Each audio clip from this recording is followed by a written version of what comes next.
Kita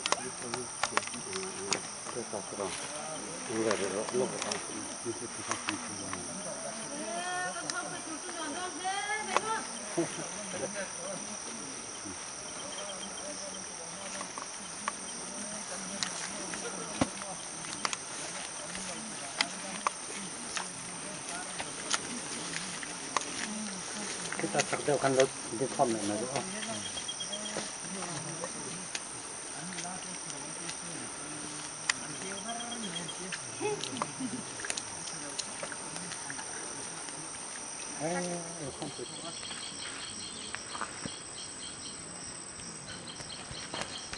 Mình có làm thế tại.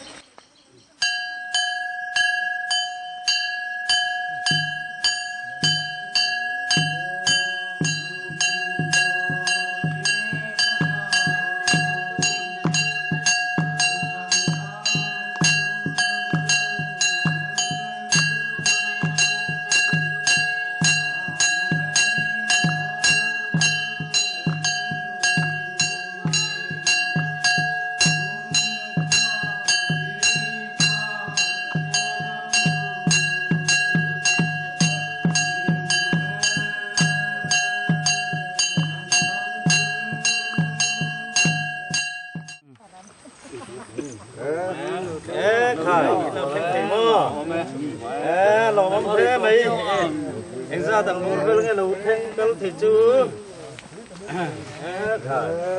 quả tê nó bằng tê này hoàn thật đâu quý tê này nó sao không biết nó sồn xuyên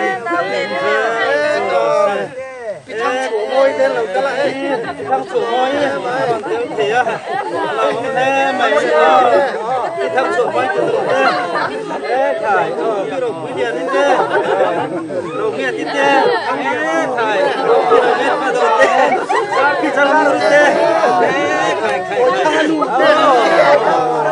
khải chủ môi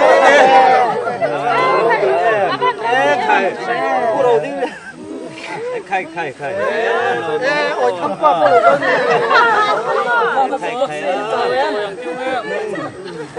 khai riêng cô rồi đấy nè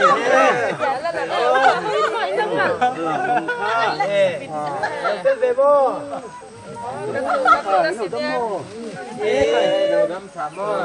lông cu tập bao lâu câu thì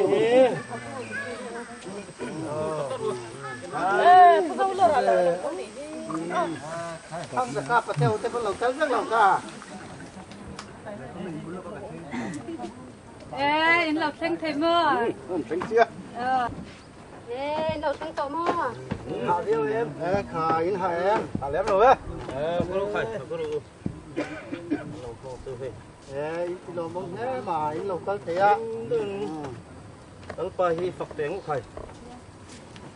Bắt đi sang về.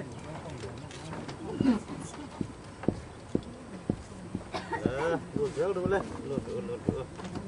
Em đừng làm bà hi phật tiếng của.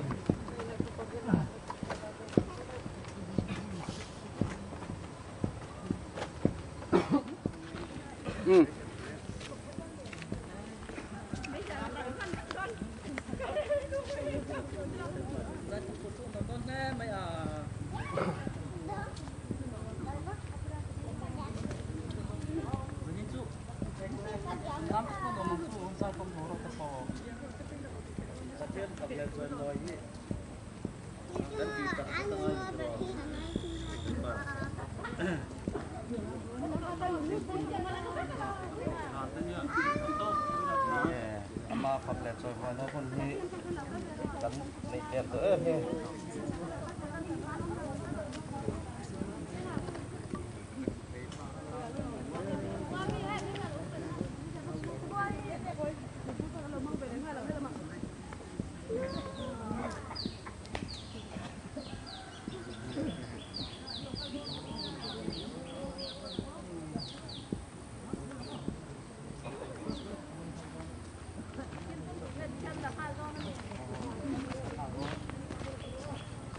Kan man hết là mọi người.